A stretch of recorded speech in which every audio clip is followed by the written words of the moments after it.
If you need to hire, you need Indeed. Indeed is your matching and hiring platform with over 350 million global monthly visitors according to Indeed data and a matching engine that helps you find quality candidates fast. And Indeed doesn't just help you hire faster. 93% of employers agree Indeed delivers the highest quality matches compared to other job sites, according to a recent Indeed survey. With Indeed, everything hiring is all in one place, and it makes it so easy. Leveraging over 140 million qualifications and preferences each day, Indeed's matching engine is constantly learning from your preferences. The more you use Indeed, the better it gets. Join the more than 3.5 million businesses worldwide that use Indeed to hire great talent fast. And listeners of this show will get a $75 sponsored job credit to get your jobs more visibility at Indeed.com/podcast. Just go to Indeed.com/podcast right now and support our show by saying you heard about Indeed on this podcast. Terms and conditions apply. Indeed.com/podcast. Need to hire? You need Indeed.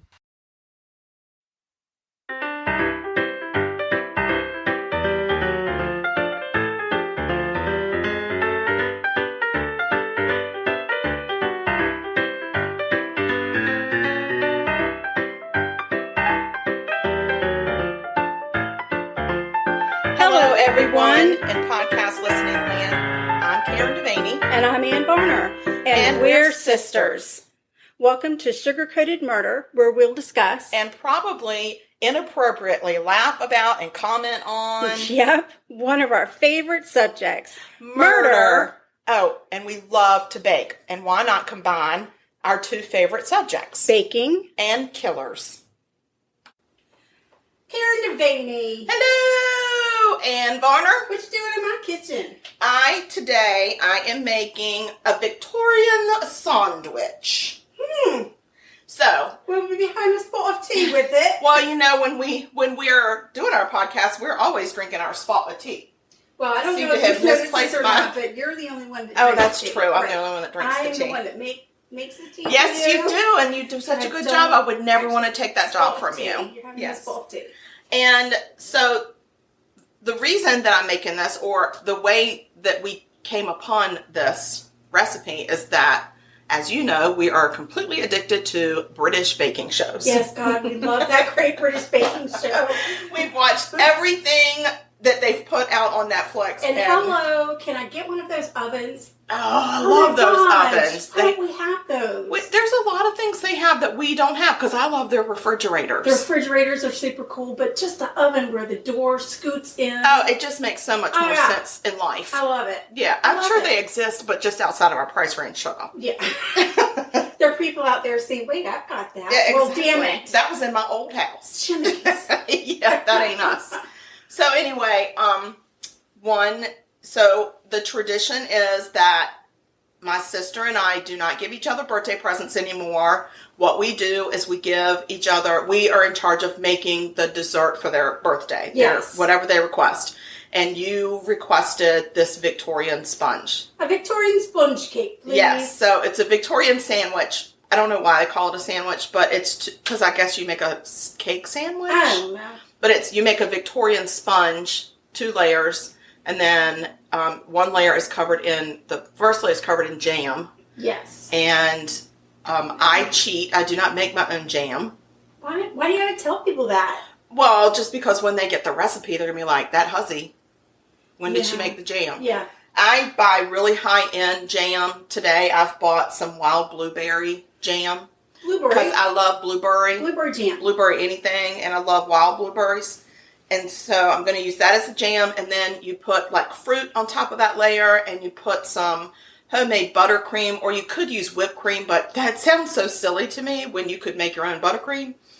And then you put the next layer on, and you put more fruit on it, and then you dust it with sugar. It's a very pretty little cake. So we're getting protein from eggs. We're getting our dairy in. Yes. From our fruit. We're getting our We're getting fruit in. And whatever food group butter is in, we're getting plenty of that. Because there's butter in the buttercream and butter in the cake, and nothing's better than butter. Butter is the best. There's nothing better than butter. Gives you really good skin. Oh, yes. So anyway, that's what I'm going to be doing in the kitchen and it sounds complicated. It is actually very easy. It's just, you just got to follow it step by step. Yeah. Remind me to tell y'all one day about the recipe she then asked me to make her for her birthday. which had no less than 42 steps. I know, but I knew you were up to the challenge, and you freaking rocked it. I killed it. I was really determined. did. You did such a good job. Don't give me a challenge, lady. I know. Well, I knew that you could meet the challenge. Don't If you'd try to given show me a good time. Don't give me a challenge, because I'll go find somebody to make it for me to pay them. That's very true. That is the truth. That is a true statement. It's who I am, girl. I understand. All right. So, what kind of a murder do you have today? Oh my God! It's a murder where people die. Oh no. Oh yeah. It's serious business too. Aww. So this takes place in March of 2009. Okay. Early in the morning, actually on the 30th of March, a frantic call comes into 911 dispatchers in Tazwell, Virginia. Oh, Tazwell. A frantic employee from the Pizza Plus. That's where the Tasmanian devil is from, right? No. Oh, sorry. No. So a frantic employee, frantic employee has called. Hello, my name is Frantic. I'm frantic. I'm working at the Pizza Plus. There's a Pizza Plus. Yep, and it's in Claypool Hill, Virginia. I've never heard of Claypool Hill, Virginia, and I'm Virginian. It's up close to Bristol. It's in the Blue Ridge Mountains. That's why. Say no more. Yeah. The employee had walked in to open up the restaurant, discovered another employee, Valerie Looney, laying in a pool of blood. Oh, no. That's just awful. Oh, my gosh. I just cleared my throat on my podcast. You did. That's so rude. Please forgive her. Please forgive me. That's disgusting. Yeah. All right. So police arrive, and they find Valerie in the kitchen. She had been bludgeoned to death, and her throat had been cut. As a matter of fact, it had been cut so deeply that her head had almost been cut off. Oh, God, that's really nasty. Upon further investigation, they found Valerie's husband, Harvey, just outside the back door of the restaurant. That was not a gong. It was actually the bowl.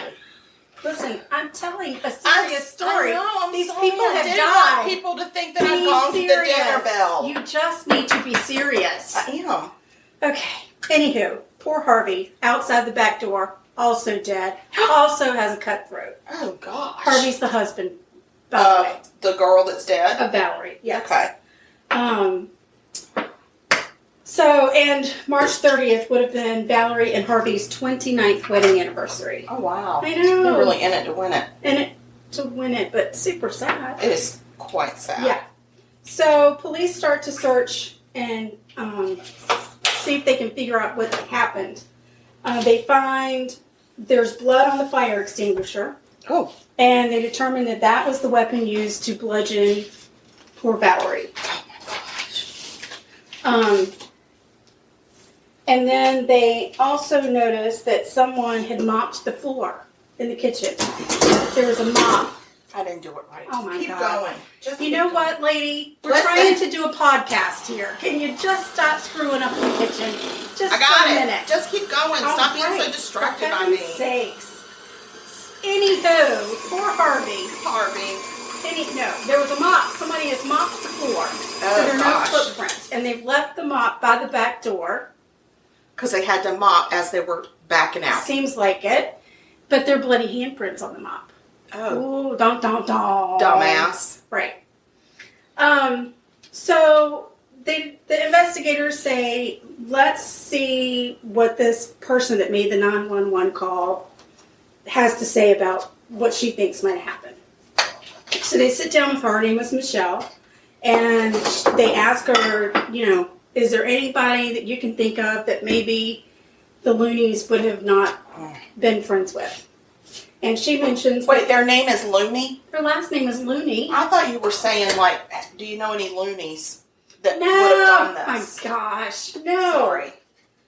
This is going to be a really, really long murder, people. I woke up with attention deficit disorder this morning, so I can tell. Give me a break. I'm watching you struggle so badly in the kitchen. It's not going to go well. No. It's fine. No, it's because she has insisted, though the recipe does not say to, she has insisted upon sifting the Listen, flour I don't and like sugar. what's in my sugar. I don't like it, and I gotta get Okay. it out. Anyway, I'm trying not to be distracted by the crazy in the kitchen.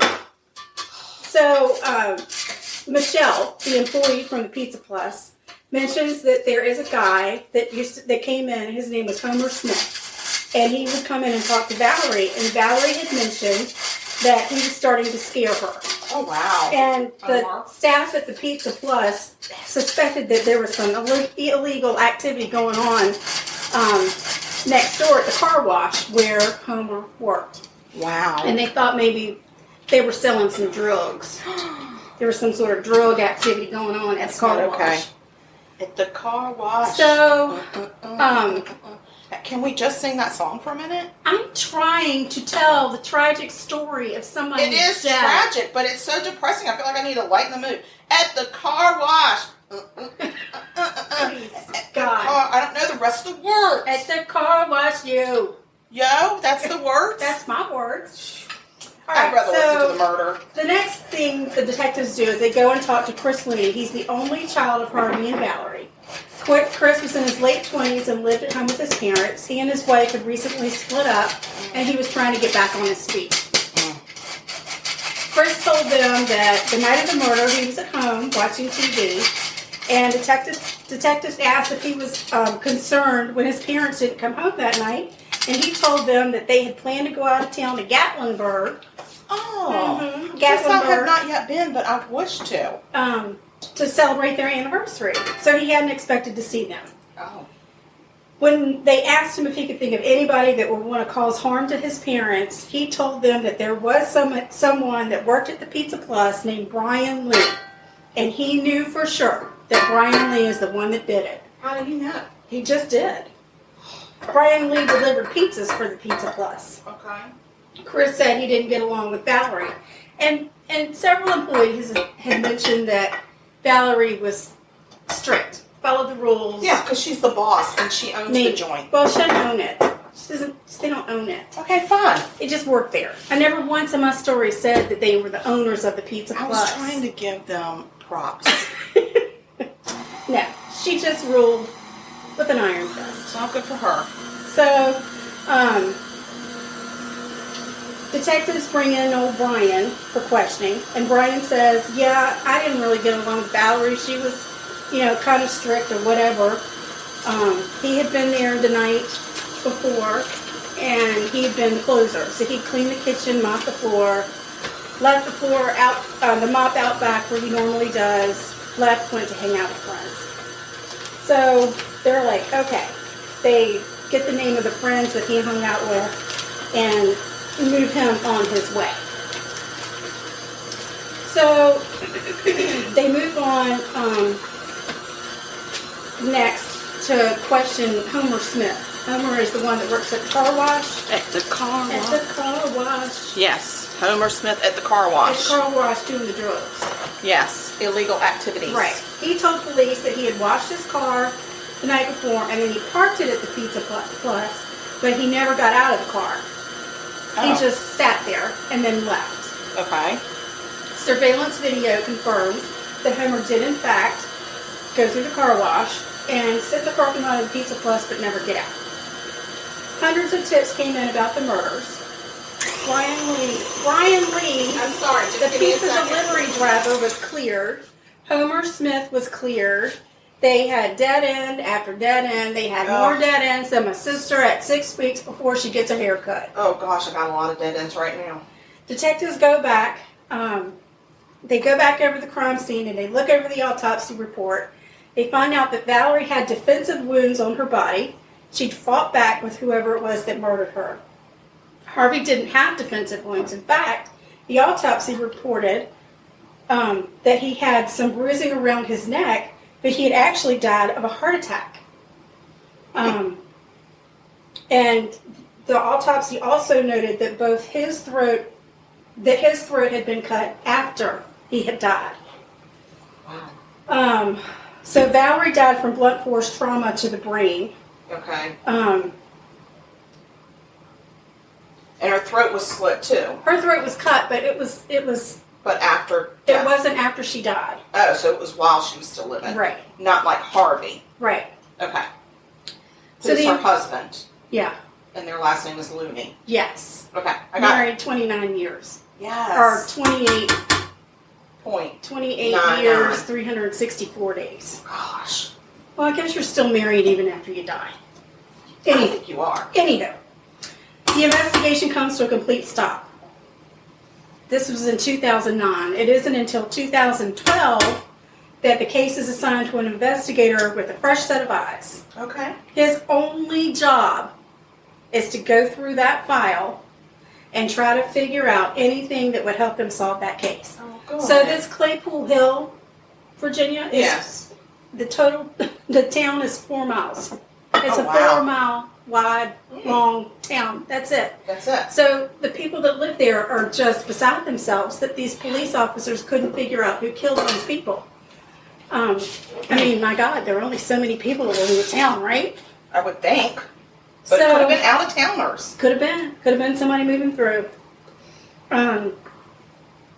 Luckily, this detective, his name was Detective Hall, had been to a FBI seminar in Virginia Beach, Virginia. Oh, I know where that is. And there was an agent from the behavioral science unit that had given a presentation on profiling.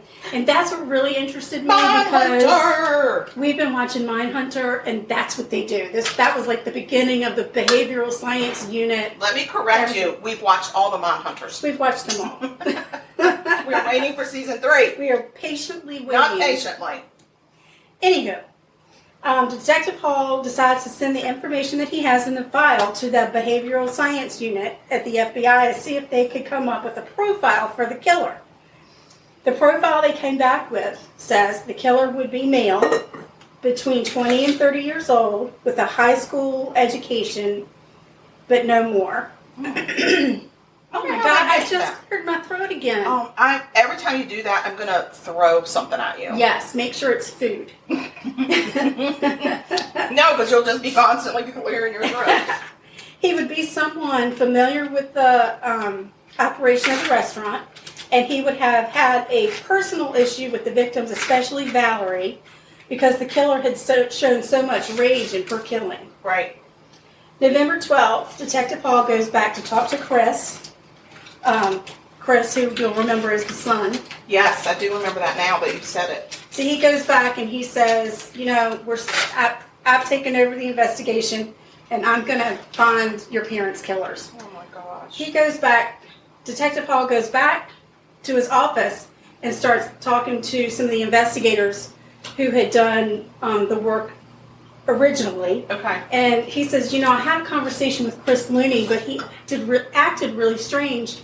He was only giving yes or no answers. He was not invested at all in the conversation. He was acting loony. He was acting loony. Mm-hmm. Because his name is Looney. That's right. He can't help himself. So he says, is there any information you can give me? What was the initial interview like with Chris? And they did mention that they had asked him to take a polygraph test. Initially, he had taken it, and he had just barely passed. He was borderline. Borderline. Do I need to break into my Madonna? No. Please, God. I mean, I feel like this is a good opportunity to do that. No. Didn't you No. do Stop. I think we already talked about how you weren't going to do that. Oh, yeah, I'm not supposed to sing Right. anymore. Shoot. Well, I'm just saying, cue music in your head. Right. And the Madonna, borderline. Oh, right. Okay. So Detective Hall starts talking to other family members about Chris. And he finds out that Valerie and Chris had hit a big old bump in their relationship. Chris had actually assaulted Valerie on more than one occasion. What? And family members had noticed bruises on her arms and asked her, they're like, we know Harvey didn't do that to you. What is going on? And initially Valerie said, you know, you just bump into things. And they continue to press her. I do agree with the bumping into things. Yeah. Finally, she admitted that Chris had physically assaulted her on more than one occasion. That he had a very bad temper. And that's not okay. Do not hit your mama. Don't hit your mama. I don't care who you are, what your problems are. Don't lay hands on your mama. Don't. You can smack her if you're eating something good. If you're eating something good, but that's it. But if you have a sister, you should hit her instead. Yeah, by proxy. So, a friend of hers said we told her that Chris needed help, you know, to get him some help, and Valerie said we've tried and he refuses to get any help. Let me tell you, he'd be camping outside in the woods then. Right. Get out of my house. Get out my house, you stupid mouse. So I just want y'all to know. No, don't tell them. Briefly, that my sister is licking the mixer paddle to my kitchen aid. Just so you know that I've already put all the stuff in the oven. It's all in the oven. That's not the point. The point is, she's not offered me a taste. Well, she has instead put her tongue all over the mixer so that I, in fact, cannot have a taste. And she's put water all in the bowl so I can't even taste the batter. I want you to be surprised. Yeah. Well, let me tell you something, lady. Payback's a bitch. Listen, I'll lady. get you. I'm going to get you, lady. Please continue with your murder. You're very distracting. Okay. So Chris had assaulted his mom. Oh, man. So now we've got Chris who fits, he's in his late 20s, early 30s. Oh, yeah.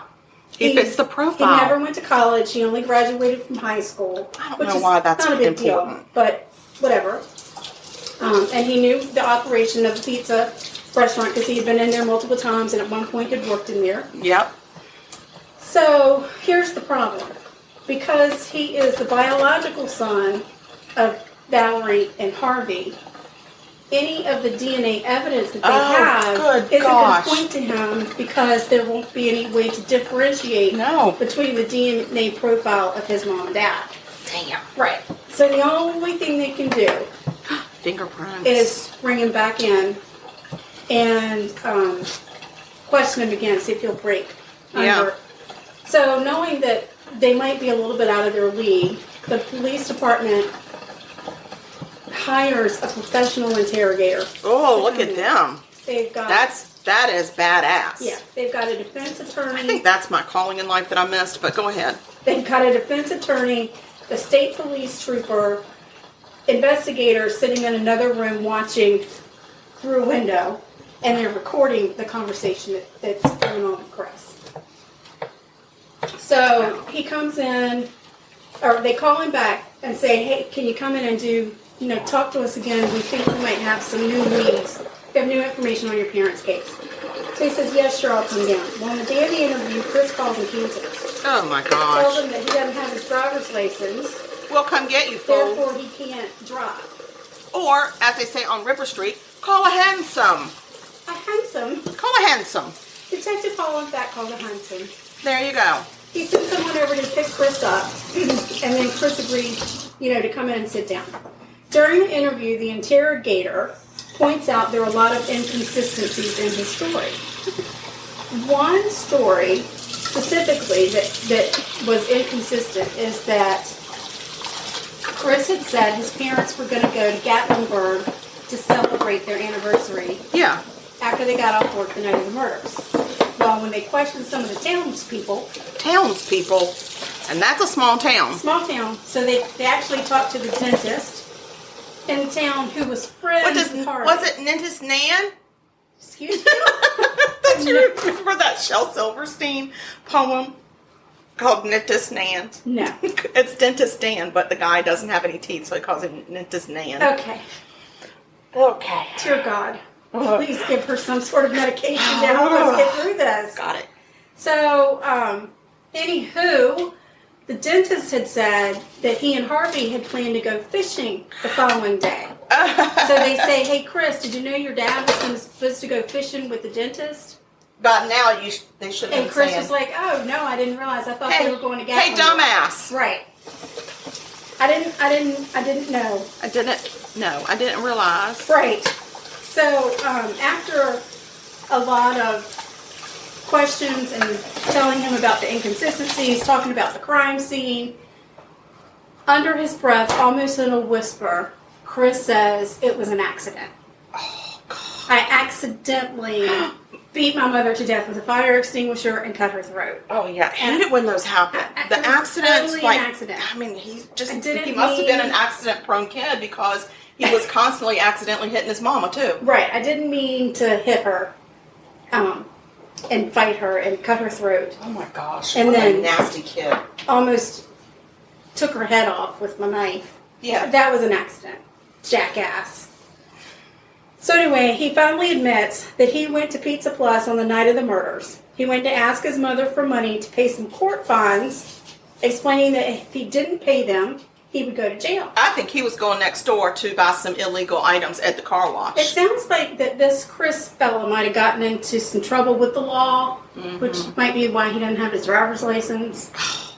I mean, it's fine not to have your driver's license, but take not care if of it's your because shit. you did something wrong. Take care of your shit. It's not your parents' responsibility to Completely take care of your shit. Clean up your own mess. Agree. So his mom refused to give him money, and they got into an argument. He pulled his knife out and cut her throat. Oh, whoa. Yeah. Like you go from arguing to slitting somebody's throat? There's nothing in between? No. They're fighting. I guess he goes to hit her. She's defending herself. He grabs her, cuts her throat. She falls to the ground. Just about that time, Harvey walks in because he had been getting rid of some ice or something out back. He walks in the back door, sees what's going on, and Chris grabs him and starts to choke him, and Harvey has a heart attack.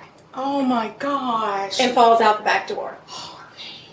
Yeah. That's so awful. Yes. Yeah. Oh my God, I really hate this kid. I know. I mean, I'm not supposed to hate, but sorry, Lord. So, at that point, he leaves his dad. He goes back inside, grabs the fire extinguisher, and begins to beat her over the head to make sure she didn't get up, he said. Then he put the fire extinguisher back. I mean, how nice that he put it back on the wall. He didn't wipe it off. He didn't clean it. He just put it back on the wall. At what point did he bludgeon his mother with that? So he cut her throat. She falls to the ground. The dad comes in. He chokes him. The dad has a heart attack. And then he goes... Then he comes back to the mother, grabs the fire extinguisher, and beats her because she's not dead from the cutting of the throat. She died from blunt force trauma.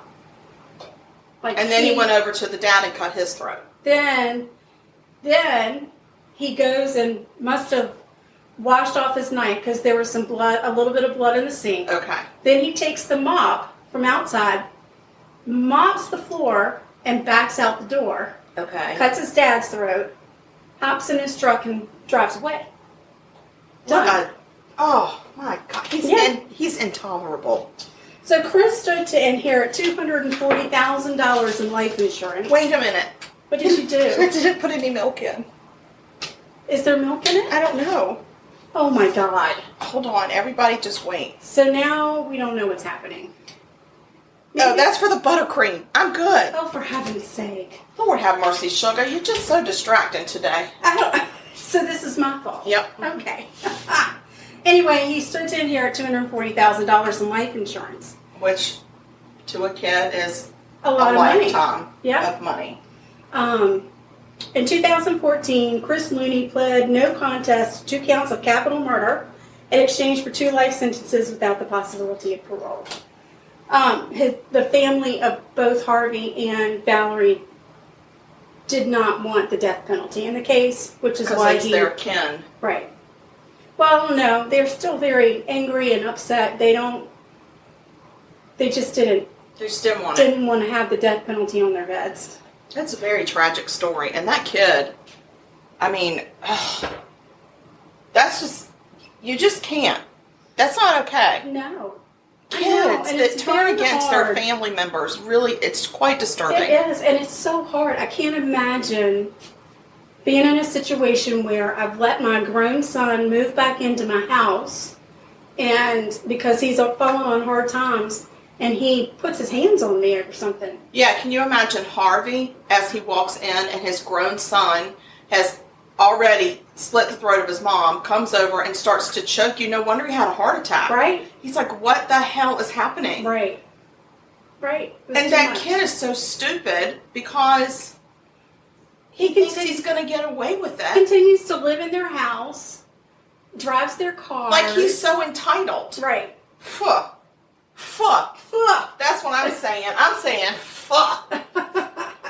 I don't think so. Back it up. Back it up. Yeah, see, he'll be sitting in jail for the rest of his life. Good. I hope Hopefully. I hope nobody writes him letters and nobody sends him anything. No, you know there's going to be somebody out there. Because it's weird when women marry the men in prison. Like, what is that? Like Lacey Peterson's husband. Yeah. The lady that was so in love with him. That's disturbing. I don't understand that. Like, he's in jail. Oh, that was something different. No. I did. One of us did a murder. I can't remember which one it was. about a lady had actually gone to the jail and married the guy and had his baby. I can't remember which one that was. We may not have done that one yet. We may not have. Now we've tipped our hand and we can't do it. No, because I'm not giving any names, and I'm That's really true. You haven't, and I have no idea. idea what you're talking about. So probably nobody else does either. Yeah, obviously you don't pay attention to me when I'm doing the murders. What's your name? Yeah. Who you with? Mm-hmm. Who there? Well, that was a crazy murder. It was. It was crazy. In Virginia, where I was born. Okay, stop rubbing that in. What? You wanted to be born in Virginia? Well, yeah, I was the only one in our family not born in Virginia. It's all good. You want to be different. I do. Hi, I'm different. I don't even think I belong to y'all, so wait till I get my DNA done. No comment. Okay, maybe we're going to take a break real quick so that we can switch over and do my murder. All right, please hold. Please hold. Get a spot of tea. A spot of tea. Grab a biscuit. Grab a biscuit and a spot of tea, We'll Governor. be right back. Button like Okay, so I'm ready for my murder. Oh, excuse me. Yeah, excuse me. I am ready for my murder. Go do your murder. Okay, while you finish up the last little bit of the cake, she's going to dust some powdered sugar on the top of the cake, and then we're going to take a picture, and then we're going to eat that damn thing. Yeah. Okay, so this is a murder that happens in Anne Arundel County, Maryland. Mm. And it's with the Swartz family. Swartz? Yes. So, Robert and Catherine, also known as Bob and Kay Swartz, were upstanding citizens in their community. They were active in their local St. Mary's Catholic Church. Kay taught at a local high school. Bob was a computer technician, and he also was an anti-abortion activist, which he spent every Saturday morning picketing an abortion clinic. Wow. So they couldn't have children of their own, and they decided that they were going to adopt children so that they could bring help to kids with troubled backgrounds. That's very kind-hearted. I think so too. But So also a huge undertaking, I'm sure. huge. So the first child that they adopted, his name is Larry. Larry. Yep. They adopt him at the age of 6. And up until 6 years old, he had spent the majority of his life in several foster homes, but also on and off with his mom. So he had kind of a rough 6 years. Yeah. 2 years later, they adopted their second son, Michael. He was 8 years old when they adopted him, so the boys at that time were about 6 months apart. Okay. Michael was 6 months older than Larry. Michael had also been in and out of foster homes. He had been tagged as rebellious. Oh. And he actually came into their house on a 2-year probation period before the Swartzes were going to be able to officially adopt him. Okay. So he kind of came with some baggage, which I would imagine kids out of that lifestyle are going to come with. So Michael remains rebellious in their house, and but the brothers. It's because I'm thinking about butter. Butter, not butter, but The brothers were very bonded with each other, and Bob and Kay were big believers in academics and pushed their boys to excel. Michael was smart, he was a quick learner, and he became the favorite of the family. Really? Yes. Then his parents decided that he needed more of a challenge, so they had him jump from the 2nd grade to the 4th grade. Whoa, whoa, whoa. That's huge. What the hell? I don't know. I don't even know why there's a school out there that would allow that. That's crazy. Yeah.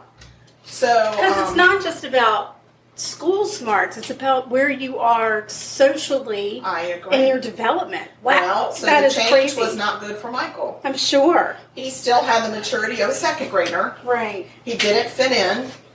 He became impulsive, disobedient, and angry. And his grades actually dropped. He didn't seem to know right from wrong. Wow. So that became a real bad situation. Right. So Larry was a poor student. He struggled with academics all of his life. They actually later on, well, I guess it took a couple years, but they had him tested and he was tested, and they confirmed that there was a learning disability there. So for a while, he was put into special ed classes where he performed above expectations. He was quiet, well-mannered, and because of his gentle nature, he soon became the favorite. Uh-oh. And Michael lost the status of favorite. Oh, man. So as the boys hit their teens, there was some turbulence in the home, and Bob and Kay seemed overwhelmed with raising 2 teenage boys the same age. I can't imagine. Oof. So punishments were severe, even for small infractions. During family fights, Larry tended to try to be the peacemaker to restore calm, and Michael was just he was the instigator. He kept up the fight. He backtalked. He really kind of verbally tussled with them. And eventually, in order to gain control, the punishments and the verbal abuse from Kay and Bob became physically violent. Oh, no. Yeah, they were struggling. So Michael took the brunt of the physical abuse, but Larry was served up plenty of psychological abuse. They were trying to hold Larry well away from going down the path of his brother. So Larry eventually became obsessed with trying to keep the peace in the family and how to placate his family, his parents, and keep them happy. So that's a really bad place to be when you're a teenage kid. Not only that, but did anybody ever stop to think, okay, we made a mistake. We need to hold him back a year? Michael, Uh-huh. I agree. There's a problem, but Rather I know than as a beating the parent, crap out of them. but as a parent, you get wrapped around this academic axle. I think I've seen it happen, and it's all about you somehow. I think because, and I'm just going to surmise from my feelings. This is not written in fact anywhere, but her being a teacher at a high school, I think that there is some type of feather in your cap when you're a teacher and you've got this kid that's exceptional at grades, and that, you know, you can kind of brag a little bit about how he's, you know, skipped several grades because he's so smart. But it's really difficult then for that child to have to be held back, because then it looks like you don't know what you're doing. I understand that, but even to the detriment of your child, you still But I've seen it keep happen. up. I've Very seen sad. it happen that parents keep up these appearances, and they put a lot of pressure on, academic pressure on their children, sometimes above what level that they are able to perform. Sure. So, anyway, amongst, I'm having a hard time with my tongue. You are. You're tongue-tied. Amongst all of this turmoil, Bob and Kay do what just seems to be the most illogical thing in the world, and they decide it's time to adopt another child. Oh, no. Let's don't bring know what another they're one thinking. into the mix. Yes. So when the boys were about 13 years old, the Swartzes adopt Annie. Little Annie. Oh, no. They brought a girl in? Yeah, they did. She was a 4-year-old from South Korea whose parents had abandoned her. Aww. She was a cutie pie, and she was very sweet-natured and quiet. So now she's the favorite. Oh, no. Yeah, we've got a lot of problems with favoritism. Yeah, we shouldn't do that with kids. No. And by now, the boys are heading to Broadneck High School, where their mother teaches. Okay.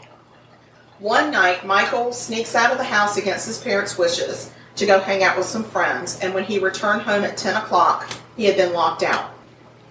10 o'clock? I'm impressed. Yeah, 10 o'clock. Just saying, I look back at my childhood, I didn't ever sneak out, but I don't think I ever made a curfew, ever. Right. You would have been sleeping on the streets all the time. I would have. I'd have just set up a hammock in the backyard. Of course, back then we didn't lock our doors. So. That's true, we didn't. So anyway, he knocked and yelled and wanted to be let in. And eventually Kay raised the window and told Michael he was no longer welcome there and he was no longer their son. Oh my gosh. Yeah, that's extreme. I mean, that's extreme. How old is this kid now? Is he still in high school? He's in high school. Oh my gosh. Yeah, so the next day, Kay called Michael's social worker and reported that he had run away and that they no longer wanted him in their home. Oh. It's awful. So Michael was given the choice between going to juvenile court, which would probably land him in a detention center, or trying out a new foster family. So fearing being sent to the juvenile detention center, he decides to go to a new foster home and see if he can make it there. And now the Swartzes officially disown him. So Larry is very upset over losing his brother because they're very bonded. They remained close and they talked on the phone almost every night. I really don't want to come off as judgmental, and I'm really not being judgmental. Well, you might be. I'm not. But we're not. human, and so if we do judge, it's out of a place of ignorance and we mistakenly And judge. I think this is totally ignorance on my part, but couldn't there have been another way to resolve the situation and go from countless. You're locked out because you skipped curfew again for the 500th time to curfew, I don't want you to be my son anymore? It wasn't 1 o'clock in the morning. I mean, sugar, you realize I came in at 3 a.m. one time and told Daddy and Mama I had lost my gas cap, and that's why I didn't make curfew. And Daddy said, I lived in the house with you. I'm very aware of your shenanigans. And picked up your gas cap at 11 o'clock from the 7-Eleven gas station. What have you done for the last 4 hours? And I didn't have an answer. Right. But they never, ever put me on the street and never said that they were going to disown me. Well, you're no longer my child. Yes, no. I mean, I know that they were like, you're embarrassing us, but they didn't disown me. Right. So I'm just saying, there were countless other ways to get around this. But Larry was bitter at his parents' treatment and disowning of his brother, and he also started to feel very insecure about his status in the family. Because these people are showing him one false move and you're out of here. You're out. Yeah. My gosh. Yeah. So Larry continues to struggle with his grades, but he was a very popular kid at school. He was co-captain of the soccer team, very popular with teachers and with students. He's funny, he's mild-mannered, he's laid back at school, like he really is. They look at him as a good kid. Right. He's a good kid. He doesn't make the best grades, but somebody's got to make the grades that make everybody else look smart. I mean, I understand. So, but his parents became more and more critical of his socializing. Really? They felt like that it was a barrier to his academic success. So, let's go back to Michael. I've lost all faith in these people. Well, but we can't shame the victims. I'm not shaming them. I'm just saying I've currently You're lost just saying all hope. shame on you. No. I don't think there's any hope for these people to be parents. It does seem like it's a really bad situation all around. I mean, because I have to think that these parents were not malevolent. I think that they had good intentions. They just weren't handling things well. So, and they were feeling quite overwhelmed and then brought another child in. You know what? Let's just take one little tiny minute and God bless our mama. Just God bless you, Mama. Mama, God bless you. Thank you so much for not turning us out in the street. Don't turn me out. I'm so glad because I don't like to camp. I can never. We wouldn't make it, Mama. We I wouldn't make it on could the never street. make it if you didn't let me in the house because I don't like the outdoors too much. I can't do it. I just can't. So, thank you, Mama. So, anyway, back to Michael. He's still rebellious and he's a troubled kid and he makes some trouble at the foster home to the point that he became a ward of the state. And the state decided he needed to be under psychiatric monitoring. So, his resentment of the Swartzes does not waver. He is very upset with him. He is enraged. He is very angry all of the time. He acts out constantly, and it's a bad situation. Right, I can imagine. So, January 16th, 1984 is a typical night in the home of Kay and Bob. Bob. Kay is disapproving of Larry's new girlfriend and criticizing his tour grades. Bob accuses Larry of playing with his computer and erasing valuable files. So, typical night. Yep, typical night. Fight on top of fight on top of fight. Larry is 17 years old at this point. He retires to his bedroom and then enjoys some rum that he had hidden under his bed. All right. Kindred spirit. Right. Kindred spirit. Under the bed in a shoebox in your closet. Oh, my closet was full of beautiful shoe boxes, but our housekeeper couldn't just figure out why all my shoes were on the floor if I still had all the shoe boxes. And then she opened it up, and each one of them had 4 pony beers turned exactly the right way so they fit perfectly in every shoe box. She completely messed up my beer filing system because she told Mom. Thank you, Mama, for not putting me out. Woo. And then the guy that was doing the yard found the 6-pack of beer I had put in the cement drainage pipe underneath the driveway, but that kept it nice and cool right there. And so that guy messed me up. But still, they didn't turn me out. So anyway, Larry goes up and has a little drinky poo in his room, and Annie goes to her room and just goes to bed early. So the next morning around 7 a.m., there's a call to 911. And it comes from the Anne Arundel home of the Swartzes. It's Larry, and he tells dispatch he thinks his parents are dead. So when emergency workers arrive, they find Larry and Annie holding hands just inside the front door of the home, huddled together. They find Bob in the basement on the floor.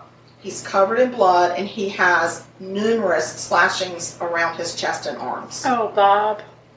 Then they find Kay's nude body in the snow out by the pool. Oh, no. She's been partially scalped. Oh. She has deep lacerations around her neck. Holy Moses. She's also posed in a very suggestive pose. Oh, no. Larry tells investigators that Annie had woken him up and when she couldn't find their parents. And so Larry goes down to the kitchen and sees Kay laying in the snow and called 911. So at the scene, there's a trail of blood outside in the snow where Kay had been dragged through the snow. They found a wooden maul. Do you know what a maul is? I know. I was like, what's a maul? So I got to look that up. It's a long-handled, small-headed axe used for splitting wood. Okay. Okay? That's terrible news. It was covered with wet blood. Oh, no. And Kay, like I said, was nude except she had on one sock. They found some footprints around the scene where she had obviously already lost her clothing and just had the one sock on because it was like a barefoot and a sock foot. Oh. Right. So there was a bloody palm print on the glass patio door. And there were signs, like I said, that Kay had been wounded and then chased through the neighborhood. Through the neighborhood? And then caught and murdered and dragged back to where they found her. Oh, my gosh. Larry told detectives around 11:30 Annie had had a nightmare and he told her just to go back to sleep. Okay? Annie tells detectives that when she woke up around 11:30, she heard her father scream and saw a tall man with dark curly hair walking through the backyard carrying a bloody shovel. Oh. Yes. Detectives asked her if the man was as tall as Michael, and she said yes. Okay. Michael was over 6 feet tall and towered over Larry. Right. Okay? So now the focus becomes Michael. Right. Well, Michael has an alibi. Oh. He had been locked in his dorm room at Crownsville Hospital Center where he was being housed by the state under psychiatric monitoring at 11:15 that night. Records from the staff confirmed that he had in fact been locked in his dorm that evening. Okay? So now they're going to have to wait for the bloody palm print. So, it's Larry's palm print. Oh no, Blair. So he's arrested and charged with 2 counts of first-degree murder. And 3 days after the funeral of his parents, of Bob and Kay Swartz, he confesses to his attorney. He said he just snapped. That he had 2 tests that day. And when Kay she was lounging about in her pajamas, and she asked him, how did you do on your test day? And he said, well, I did really well on one and not so good on another. And she made a really snide remark to him, and it really set him off. Wow. So he said he just snapped, and most of the night he watched the scene unfold from the ceiling, looking down on himself. Oh. So he was kind of having an out-of-body situation. So the judge stated that the case was possibly the most tragic in the county and maybe even in the state. He just thought this was such a tragedy that it was like an unstoppable freight train. Right. Because of what was going on in the house. And he had a lot of compassion for Larry. So there was some psychological testing ordered, and it showed that he was just an average teen, but he really needed some professional help to cope with the tumultuous environment in which he lived. And there was still some trauma left over from before he was adopted. Right. Because they found out that he had actually suffered a lot of abuse before he went to the Swartzes. Oh, gosh. And nobody had ever addressed that. So I guess in psychological discovery, it comes up. Right. And so he had never dealt with that. So Larry is sentenced to 2 20-year sentences that run concurrently. Okay. That means they run at the same time. Oh. So he gets 20 years. He gets 20 years, but the judge suspends 12 from each of those sentences. So he gets 8 years. Holy crap. And he is told that he will be serving that time at what's known as the Patuxent Institution in Jessup, Maryland. It's a correction unit housing the criminally insane. Here's this now 18-year kid that's going to go into this criminally insane unit. I mean, that's got to be horrible. So he survives it. He's released in 1993.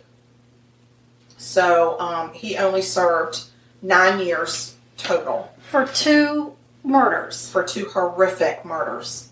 He moves to Florida. He gets married, has 2 kids. And then he dies of a heart attack at the age of 37 in 2004.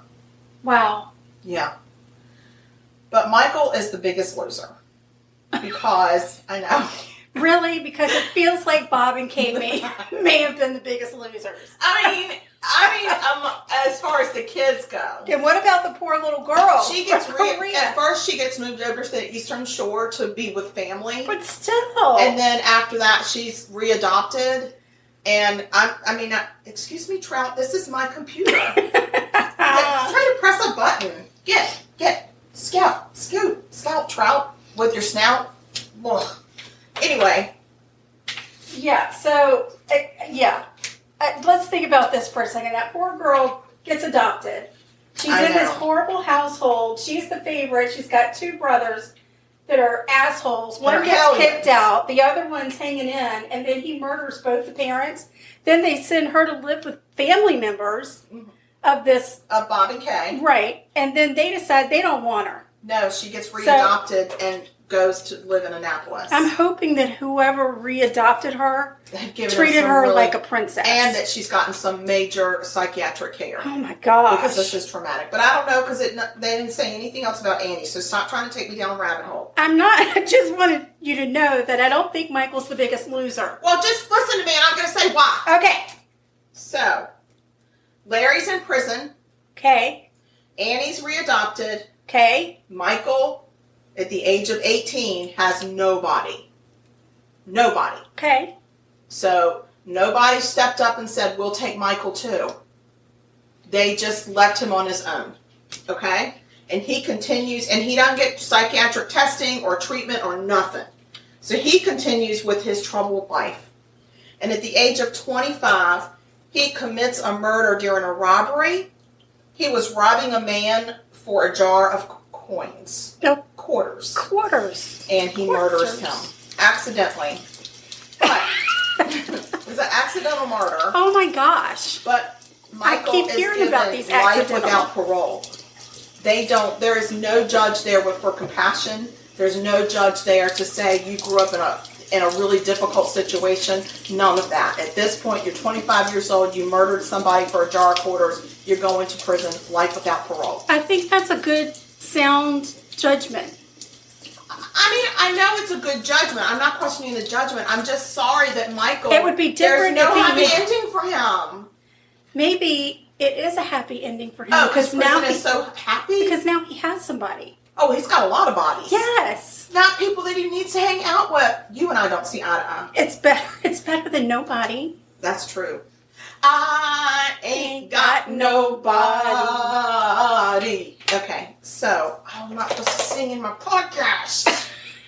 So anyway, that's the end of my story. Oh, okay. But I do want to cite my sources. Please do. Not my sourcage. Your sources. Not my breakfast sourcage. My sources. I used some articles from the Washington Post, the Baltimore Sun, and this 2 websites. One's called thoughtco.com and the other one is called Crazy Killers both with a K, .wordpress.com. Wow. I Look know. at that. You did a lot of research. Look at me with the research. Well done. Well done. I'm sorry, Virginia Reese is not here to know that I researched something. She's probably laughing at you right now. She's probably laughing right now, saying if you would just put that much research into that stupid Grapes of Wrath term paper that you wrote for me, then things might have turned around in your life. It's okay. It's all good. God bless her soul. God bless you, Virginia Reese. Yes, absolutely. And Mama for not turning us And out. Mama for not turning us out. And me for being the middle child and growing up in just a ridiculous situation with these two heathens. Oh, please.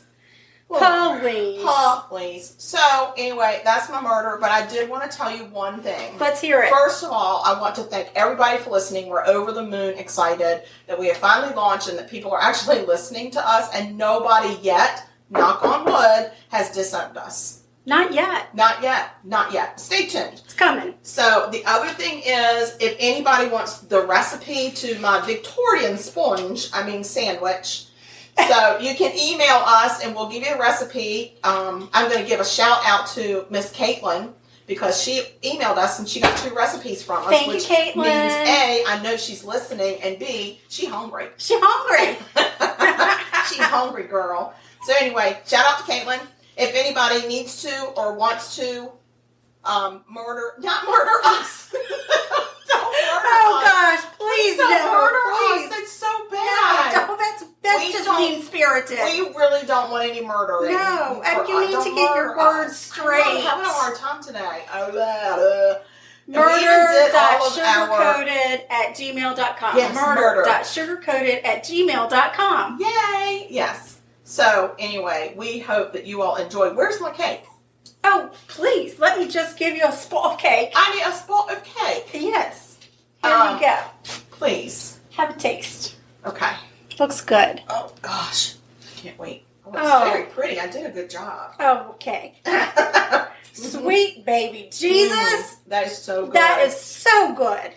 Lord have mercy. Oh my God. And just so everybody knows, I don't use the buttercream recipe that they give on this, the but you buttercream can. is so good. I use my own buttercream recipe, and if you want my buttercream recipe, you can email us and ask for it. I'm happy to share it with you. I've just been making buttercream for so long that I don't even use a recipe anymore, but I can write it down. Hey, guess what? We also have a Facebook group. Oh my God, that's so true. You can join our Facebook group. Yes, and you can ask us for recipes on there. You can tell us what your favorite episodes are when you listen to them, what your favorite parts are, and you can let us know if you have a murder that's not a well-known murder that happened that you are not tied to, because I feel like that means you might be in jail. Please don't write us from prison. Please don't. We will not open any jail mail. No jail mail. No, we'll put that through the shredder. But if you know of a murder that happened in your hometown, or that somebody that you know murdered somebody, or somebody got away with murder, let us know and we will do Oh my God, that. don't tell us about that one. Oh yeah. Don't tell us about somebody that got away with murder. No, because then they'll be scary. upset with us when we talk about it. Yeah, because then they'll think we know. And then they'll bring murder to us. And I'm pleading with whoever is listening, even if it's just Mama, don't murder us. Don't do that. Don't do murder to us. It's not nice. No. So anyway, we're going to go. We're actually going to go and see our friend Farmer Katie. Farmer Katie. We love Farmer Katie, and her sweet little baby pygmy goats are adorable. So sweet. So we're going to go. Y'all stay sweet, and I hope y'all have a great week, and we'll see you on the flip side. Bye. Bye.